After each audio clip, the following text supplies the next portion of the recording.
नमस्कार दोस्तों, मैं मृत्युंजय आपका स्वागत करता हूं हमारे इस चैनल सटीक परामर्श में। और गोल्ड और ज्वेलरी के ऊपर हम लोग हमेशा अपडेट देते रहते हैं। तो ये एक क्वेश्चन है जिसको हम लोगों ने डील करना थोड़ा ज़रूरी समझा है। क्या इस दशहरे में सोने में निवेश करना कितना सही रहेगा?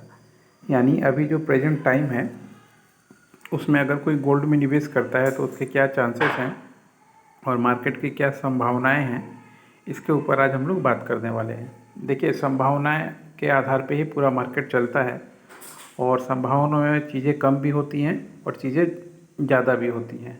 मगर लॉजिकली अगर कोई देखता है कि किस तरीके से चीज़ें बढ़ सकती हैं तो उसका इम्पैक्ट देख के फिर जाके जो है बड़े बड़े इन्वेस्टर जो हैं इन्वेस्ट करते हैं। तो अभी देखिए, अभी दशहरा चल रहा है और अभी हमारे इंडिया में अभी से लेके आप पूरा जनवरी तक चले जाइए तो आपको ये फेस्टिव सीज़न मिलेगा जिसमें ज्वेलरी की डिमांड काफ़ी रहती है।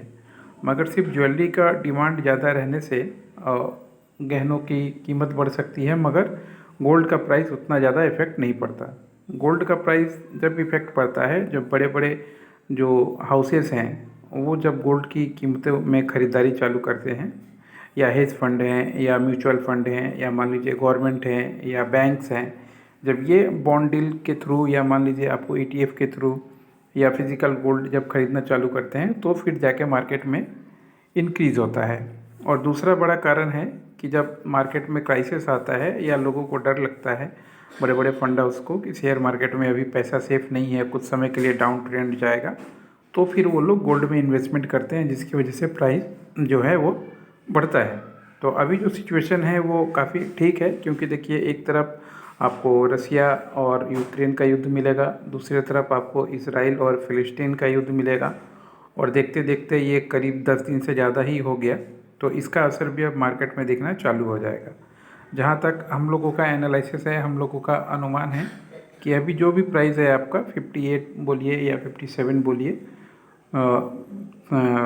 100 ग्राम का, वो कम से कम लगभग दिवाली पार या दिसंबर लास्ट तक आपको ये आराम से 61 62 के आसपास चला जाएगा। यानी समझिए तो 61 लाख रुपए या 62 लाख रुपए किलो के आसपास बहुत ही आसानी से जाने की संभावना है। मेजॉरिटी ऑफ चांसेस ज़्यादा है कि जा सकता है, हो सके 60 पे भी अटक जाए या 61 पे भी अटक जाए, मगर लास्ट टारगेट जो है मार्केट एजम्पशन के अनुसार 62 इसका बताया जा रहा है।